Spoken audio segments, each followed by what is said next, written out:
April morning, page 51. I don't believe in dreams. That is, I don't believe that dreams amount to any more than tossing around the things that worry and provoke a body during his waking hours. Other folk are different and set a great store by dreams, picking them apart and developing them to distraction. I don't recall any event of importance, whether it was old man Higgins having a stroke or the time a fox got in with the Fitzy's chicken and killed 11 of them, that didn't produce a host of soothsayers all claiming to have dreamed every detail in advance. I guess that if it proves anything, it only proves that with everybody dreaming every night, there's always something for any occasion. And thinking about it, I will admit that this point of view came from my father. Father liked to describe himself as a Christian Judaic materialist. He held that if he just named himself a Christian, it was likely to take on at least some aspects of partnership with the Church of England. The Church of England was one of the very few things, I should say, that he couldn't argue about. Not that he wasn't willing, but 10 words after he began, his face flushed, his neck thickened, and he became near apoplectic. His worst elements of his father and grandfather, his mind ceased to function, and, as Granny put it, the worst elements of his father and grandfather emerged in him. There was a time when he could hardly get started on any subject without dragging in the Church of England, but since Mother had some high church relatives on her father's side, he broke himself of that habit. Granny said that to call himself Judaic when he never had actually met a Jew was impertinence. So when some family business took him to Rhode Island, he went out of his way to attend services at a synagogue. Father said that apart from the fact that they kept their hats on in church and read from the Bible the Bible in Hebrew, something he had always aspired to do, they didn't seem any different from Presbyterians. While there, he couldn't resist getting their views on certain moot points of theology, such as the relationship of the Trinity books of the Bible against what follows. Not only did he emerge with a healthy respect for their powers of disputation, but he boasted of their admiration for his own powers of argumentation.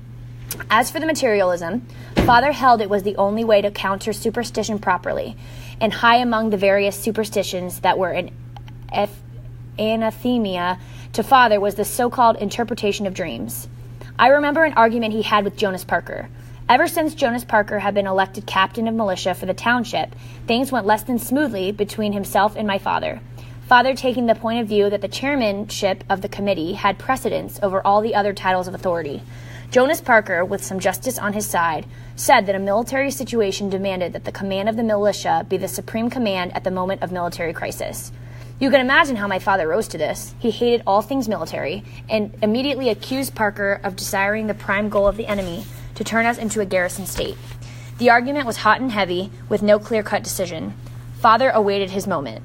A day came when Parker announced militia drill for the following evening. My father reminded him that a strong, wet wind was blowing from the east, and that even in New England, where the weather was erratic enough to drive a prudent man mad, a steady, wet east wind meant rain. Well, up comes Parker with a particularly strong dream about the next day's weather being as fair as feathers, with the blue sky everywhere you looked. Now, if that doesn't signify good weather, what does? He demanded of Father.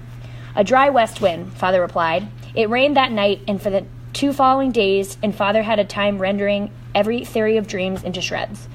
I agree with him about dreams, so when my brother Levi ran into my room and dived into bed with me, trembling with fear over a nightmare, I was not disturbed, except that I resented being awaked in the middle of the night. Calm down, I said to him. Calm down, I said to him. The whole sky is red. It isn't, I pointed to the window. If it was red, we'd see it from here, wouldn't we? Anyway, people aren't supposed to dream in colors. They say you dream in blacks and grays. I had a dream, Adam, that the whole sky was a terrible red and I died. You can't dream you died. You'd never wake up if you did. Then I almost died. Are you mad at me? Not anymore. Go to bed. Why ain't you mad at me? Look, Levi, I said, I'm tired and sleepy, so why don't you go back to bed? Because I'm afraid. I'll tell you why you're afraid. I'll tell you why you dreamed that the sky was red. It's because you and all those other crazy kids spend all your time playing war. Bang, bang. There goes another red coat. You have red on your mind even when you're asleep. That's why you dreamed that the sky is red. I got out of bed and pulled him over to the window. Now look for yourself. Is the sky red or isn't it? Levi pressed close to me the open window. We became silent as we stared out into the night. A few shreds of cloud lay across the moon, but plainly enough we could see the treetops, the Common, Cousin Simmons' house, the Peabody house, and the Buckman's Tavern, where the road to monotony bet around the Common. It must have been about an hour past midnight then, perhaps a little earlier, but already the time of the night, when silence settles like a heavy blanket, and a voice above a whisper is cursed and interdicted. I took comfort in the fact that Levi and I were sheltered by a strong house, with our mothers and father nearby, and with so many friends and neighbors within a call. I have heard our relatives from Boston talk with some disdain about the few cultural offerings of a little town like ours, and about the bigotry and narrow-mindedness that is inevitable in a village, but at this moment I wouldn't have changed the security of my bedroom for all the wonders of the world. I can assure you that if you are thinking about going adventuring, or the sea and the wonders of far Cathay and the Indies, the middle of the night is no time for it. Levi's skinny body was pressed up against mine, and I could feel him shivering under his nightshirt. I forced myself to be gruff and assured as I said to him, "There, are you satisfied?" "Adam, listen," he whispered. He has ears like a bat. I listened, but I couldn't hear anything but the soft, sighing night noises. "Adam, I hear hoofbeats." "Well, suppose you do, Levi. There are travelers by night. Travelers don't race their horses in the darkness." I heard it now, and Levi was right. The sound was of a horse being raced through the night, and clearer came the drumbeat of its hooves. I strained my eyes towards the monotony road, but it was too dark, and there were too many trees obstructing my vision for me to make out a rider. But the rider was nearer now, and the hoofbeats echoed through the whole village. And then he pulled up in front of Buckman's, and I heard him shouting at the top of his lungs, although I couldn't make out his words. Being that Buckman's is a way station, they always keep night lights burning, and now lights began to flicker in the windows of the tavern. I heard the rider shouting again. Father came into the room, pulling on his trousers over his nightshirt. "What are you boys doing at the window?" he asked. Levi told him breathlessly. "You're sure the rider was racing?" We heard him shouting again. Mother came in carrying a candle. Lights were beginning to flicker in some of the houses. "I don't see why," Mother said. "A rider by night must take all of us out of our beds. You get under the covers this instant, Levi, or you'll take a death of cold from this night air." Granny then appeared behind her, demanding to know why everyone was up and about in the middle of the night. "Is someone sick, Moses?" "No one is sick," Father replied. "Why don't you all go back to bed?" "Why don't you?" Mother countered. "Now look, Sarah, that was an express from Cambridge. He came up the monotony road, didn't he?" turning to me. "That's right." "Well, if it is an express, it's committee business. A man doesn't take a chance on breaking his neck on a dark, rutted road without it being a matter of some importance. And if it's committee business, I have to be there." Mother shook her head speechlessly, and Granny said that she might as well go downstairs and put up coffee, because it didn't look like there'd be much sleep in the house for the rest of the night. Father went back to his room to finish dressing, and Mother came down after Granny. I pulled on my shirt and trousers, and Levi wanted to know what I thought I was doing. Through the window, I could see lights in almost all of the houses by now. I told Levi that I had no intentions of missing whatever was going on out there. "Then I'm getting dressed too," he said. "It's no business of mine what you do, but Mother will pin your ears back." "Not if you don't tell on me. I'll go out the window and down over the shed. You going to tell on me, Adam?" "Oh, believe me, you're a fine one to talk about telling," I said to him. "Every time I take a step, you're right there to play the rat. It would serve you right if I did tell." "But you won't, will you, Adam?" "I won't," I admitted, "but I won't lie either. If Mother asks me where you are, I'll tell her." "Maybe she won't ask you," Levi said hopefully. Father just closed the door down behind him when I got down to the kitchen, and Mother gave me one of her looks and said, "Well, I suppose it's morning. I suppose the good Lord forgot to bring the sun up this once, but you know better. And just where you think you're going, Adam Cooper." "Over to the common, please, Mother. March right up to bed." "Mother," I said slowly and carefully, "you know that I never disobeyed you." "I should think not." "But if you don't let me go, I got to disobey you. Every house in the village is lit up, and all the men are turning out for the common. You can't make me stay here. You're not—" I think she was going to say that I was not a man, but Granny interrupted. It was the first time, as well as I could remember, that Granny had ever intruded into a discussion at odds between Mother and myself. She only said quietly, "I think Adam's right, Sarah. He ought to be there." I imagined Mother was too shocked to reply. She nodded, and without allowing the matter to cool, I dashed out of the house and took off for the common. Middle of the night or not, the village was up and awake, and every man and boy in town was either already at the common or heading for it.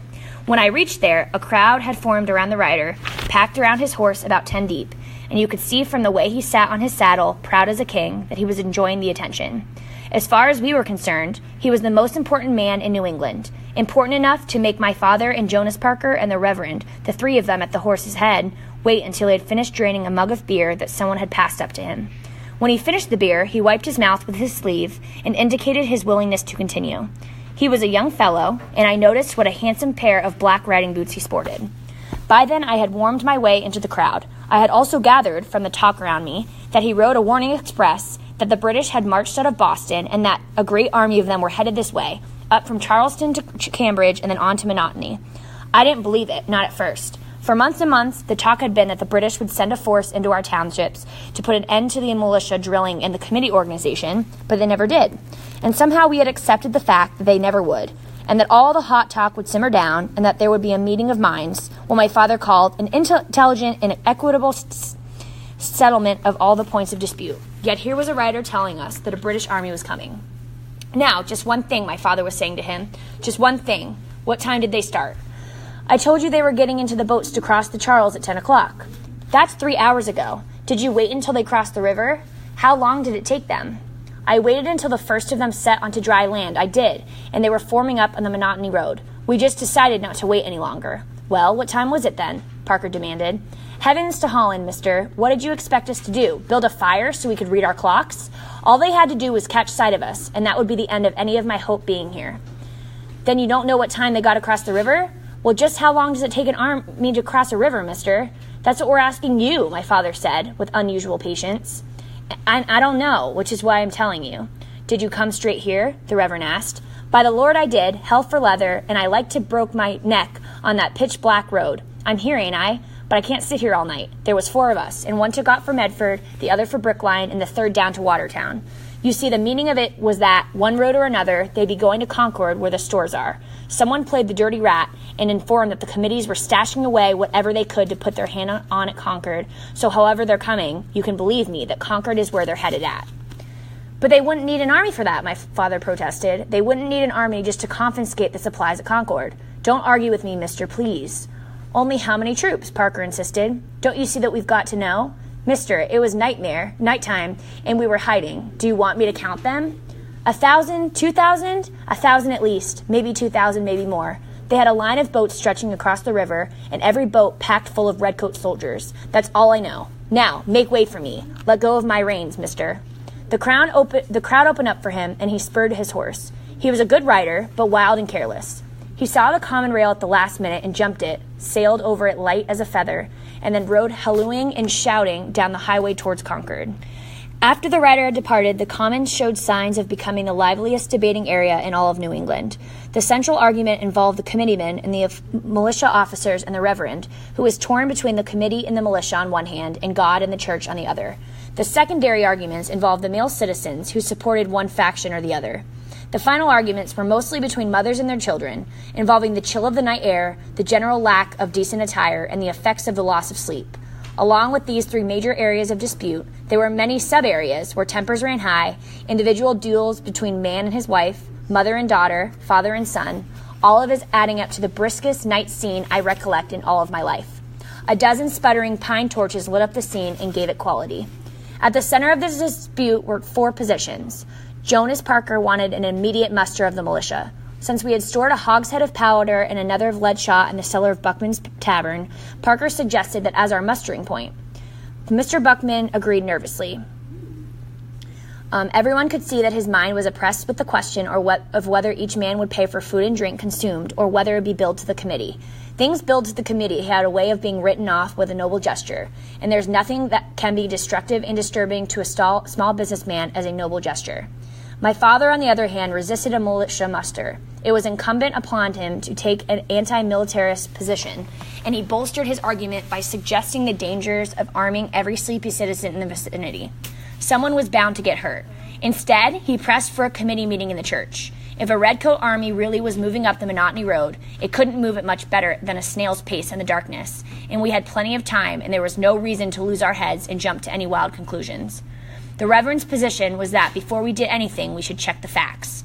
I had half suspected that he might put in a bid for a long prayer meeting, but all he desired was a practical approach to the problem. A number of citizens were pushing for an immediate ringing of the bells, just on the chance that someone in the neighborhood might still be enjoying his night's sleep, and the Reverend said, "When the time comes for ringing the bells, we'll ring them, brothers, but let's just see where we stand before we go off half-cocked." Sam Hoadley stated the 4th position, that it was much ado about nothing, and not for a minute did he believe a wild tale about a British army marching up from Boston. It made no sense, he said. Anybody who knew the British knew they didn't march at night. Why should they? To take us by surprise at Concord, someone said.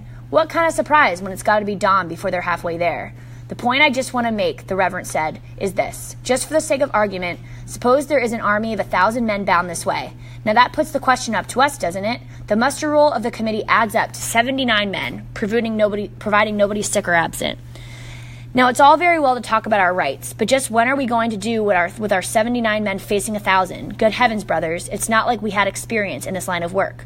We are not soldiers. The only man in my congregation shot another is poor Israel Smith, when he put a load of bird shot into his brother Josh's sitting place, and I see Josh standing there, and he'll tell you it's not a rewarding experience, not for him who gives or for him who receives.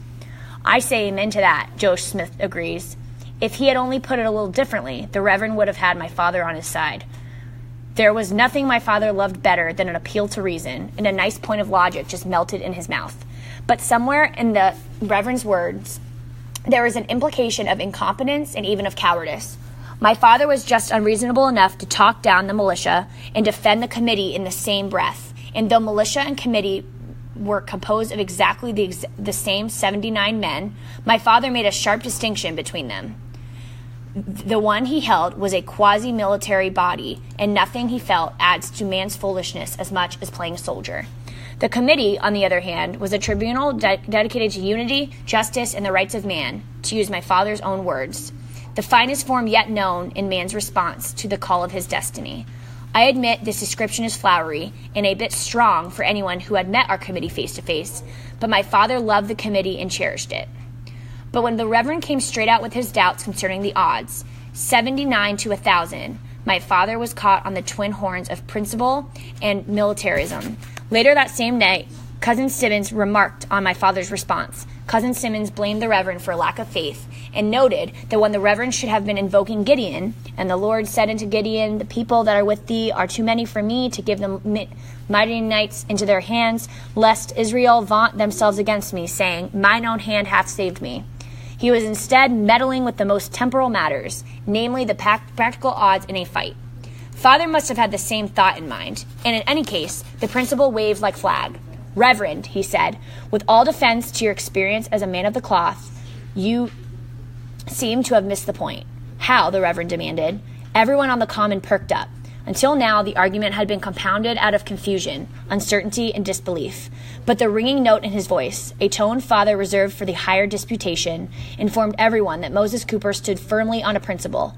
Other men might have backed down, but next to my father, the Reverend was the most decisively opinionated man in the village, and the two of them at odds was worth walking a long way to see. The babble of voices died down, and the people pressed closer on my father and the Reverend.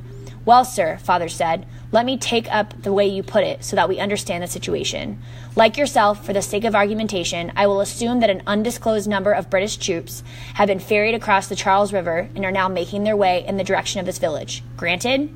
Granted, snapped the Reverend. He never quabbled in an argument. He preferred to head in directly and lock horns. Whereupon, my father continued, you qualify our rights and our duties by asking what 79 men may be expected to do against 1,000? I do. Indeed, I do. However, we don't know what 1,000 men are marching here. It may be no men, 50 men, 100 men, or 2,000 men. As to numbers, we can only speculate. You will grant that, sir? Granted. And come to the point, Brother Moses Cooper. Come to the point, I say. He had a knit shawl over his shoulders, and he wrapped it closer around him. If the cloth had not called him, the Reverend would have made a great actor. He had only to raise one eyebrow and look down his long, pointed nose at you to produce more effect than 100 words. On the one hand, a speculation, on the other hand, a certainty. What certainty? The Reverend demanded. He was becoming very impatient with Father, so impatient that he walked into the trap without ever seeing it. Our duty, our oath in the holy name of freedom. Father cracked out the words like a dead shot. Is our principle flexible? Have we nurtured the committee only to abandon it the moment it faces a test? Have we drilled a militia only to sweep it into hiding at the first glimpse of a thieving redcoat? Father was taken. He could never resist the sound of his own words. And when he saw that the crowd was with him, he just couldn't bear to stop. I say no. I say that right and justice are on our side. Who are these red-coated bandits that we should fear them? Are we strangers to the military curse that strangles England, the mother of conquest and bloodlust that beckons us to equate the fat George with the Antichrist? We know where they find their so-called soldiers, the sweepings of the filthy alleys of London, the population of their jails, the men condemned to the gallows and reprieved to teach us legality. We know them, and we fear them not. Our course remains the just cause. I felt like jumping up and cheering. It was as good as best the Reverend has ever done on a hellfire and damnation, and it made my skin prickle and my hair stand on end just to listen. When the crowd let out a whoop, I whooped with the best of them. I was just as proud as a punch. Yet I think the Reverend's face was sad, and for some reason the fire went out of him. It wasn't like him to step down from a hot issue, but this time he did. He just nodded. "I'm going to muster the militia. By God, I'm going to," Jonas Parker cried. "Can we have the bells, Reverend?" Cousin Simmons asked him. He just nodded again, and half a dozen of the boys, myself among them, raced for the church to have a hand in the ringing of the bells. It's always fun to swing on the ropes and ring the bells, but to ring them in the middle of the night is so much of a treat that it's downright sinful. I felt that way. I guess that to some extent I had stopped thinking, and I was carried away by the rich sound of the bells pealing across the countryside. Before we rang the bells, there might have been some farmers on the outskirts of town who were still claiming their honest hours of sleep, but when we finished, I will swear that the whole blessed county was up and awake. When we tired of the bells, Jonathan Crisp and Abel Loring, two boys who were a year or so older than I, came running up and told us that the militia were signing the muster book at Buckman's place across the common. They had both signed and were on their way to their home for weapons. When we heard that, the fever took us, and we promptly abandoned the bells and made a rush toward Buckman's to get our names onto the muster book. Halfway there, Ephraim Holt's mother, he was no more than 13, collared him and dragged him back to their house. When she said to him, doesn't bear repeating, and while it was a matter between herself and her son entirely, I don't approve of some other things she said to us. There was a crowd of men and boys, and a good many girls and women, too, outside of Buckman's. The guest room of the tavern was lit up and packed with just about as many as it could hold, with the rest in front pressing to get in. I saw Levi squirming his way into the crowd, and I got hold of one arm and dragged him out. "Just where do you think you're going?" I asked him. "I want to see the excitement, Adam. Don't you know that if Father catches sight of you, you'll get more excitement than you can beat? Or you can bear? Does Mother know where you are?" "Everyone else is out, Adam. All I can say is you better get home and get home quick." "What are you going to do, Adam?" "Sign the muster book," I said, my mouth dry. Levi must have gone home then. At any rate, he was gone, and moving with the press of people, I found myself in the entrance to the guest room, or hostel room, as we sometimes call it, of Buckman's. All around me were friends and neighbors, some of the men grinning when they caught my eye, but everyone warm and nervous and bound together by 1,000 invisible threads, the way people become facing a great danger or excitement in common. It sometimes seems to me that we live inside of invisible shells, just as much shells as the fat Maine lobsters inhabit, and only at a time like this do the shells melt away and the real people emerge. Cousin Simmons saw me, pushed over, squeezed my elbow, and said softly, "A boy went to bed and a man awakened. Hey, Adam?" "I do hope so. Do me a favor, Adam. Anything you say, Cousin Simmons. Your cousin Ruth is out in all this commotion, and I don't blame the girl with everything stood topsy-turvy. Do find her and bring her home after you sign the muster book." "I'd be pleased to, Cousin Simmons, but sure at the sunrise, I don't know whether I'll be signing that muster book. I just have my hopes and prayers." "He's all bark and no bite. You should have learned that, Adam." "It's slow learning about your own father," I thought, and I said a prayer like this: "Oh, don't let him do it to me in front of everyone standing here. Don't let him look at me the way he does, like I was nothing but a chicken thief caught in the act, and tell me that I'm no account and not fit to stand in with the men. I couldn't bear it now. I simply couldn't." I was in the room now. There were at least 6 candles on the table where Father sat, with Jonas Parker on one side of him and Samuel Hodley on the other. Jonas Parker had the muster book out in front of him, and when someone came to sign it, he would push it towards him and make a serious and almost ceremonial thing of the entry. Father had the minutes book of the committee, and when someone signed the muster book, Father entered the name and the salient facts in the records of the committee. It appeared pointless to me that for two separate sets of records to be kept like that, yet I knew that most of the men agreed that the civil and military aspects of the matter should be cleanly separated. Samuel Hodley was the emergency storekeeper, and it was up to him to determine whether the militiamen had enough powder and shot, and if not, to see that it was issued. When a man had signed in, Jonas Parker would tell him, "You are now on call and assignment until you are officially released from duty with the release signed by one of us 3. In other words, you are now a member in good standing under orders and in discipline in this Committee of Defense and Correspondence. Go home and get your gun and powder and shot, a pound of bread, and a water bottle. Muster on the common at 4 o'clock in the morning." I don't mean that he said this over and over, but enough times so that no one would fail to hear it. Even though I myself held to Samuel Hodley's opinion that this was all a great bother and disturbance over nothing at all, his words made me feel cold and desolate for a moment. I was in front of the table almost before I realized. Name, my father said briskly, in the official tone he used for committee business, and then he looked up and saw me as I replied, Adam Cooper. His eyes fixed on me, and I felt that they were boring inside of me and reading every thought. For myself, I had the feeling that I was looking at my father for the very first time, not seeing him as I had always seen him in the vague wholeness of age and distance, but looking at the face of a surprisingly young man, his wide brown face serious and intent upon me, his dark eyes shadowed in their inquiry, his broad, full-lipped mouth tight and thoughtful. How was it, I wondered, that I had never noticed before what a strikingly handsome man he was? How was it that I had seen in him only the strength of his overbearance and not the huge strength of those massive brown arms spread on the desk with the white shirt sleeves rolled high and carelessly? It was no wonder that the men listened to him and heeded his words. The room was full of silence, and it stretched, and all the while my father never turned his eyes away from mine. What went through his mind I will never know, but I do know that time there became an eternity. At last, Father looked at Jonas Parker and nodded silently, and Parker pushed the muster book toward me. I bent over the table and signed my name, my hand trembling, the letters all blurred and wiggly. Powder and shot? Hoadley was asking me. Yes, sir. Then I pushed my way out of the room, having no other desire than to be away from everyone else and for a while alone.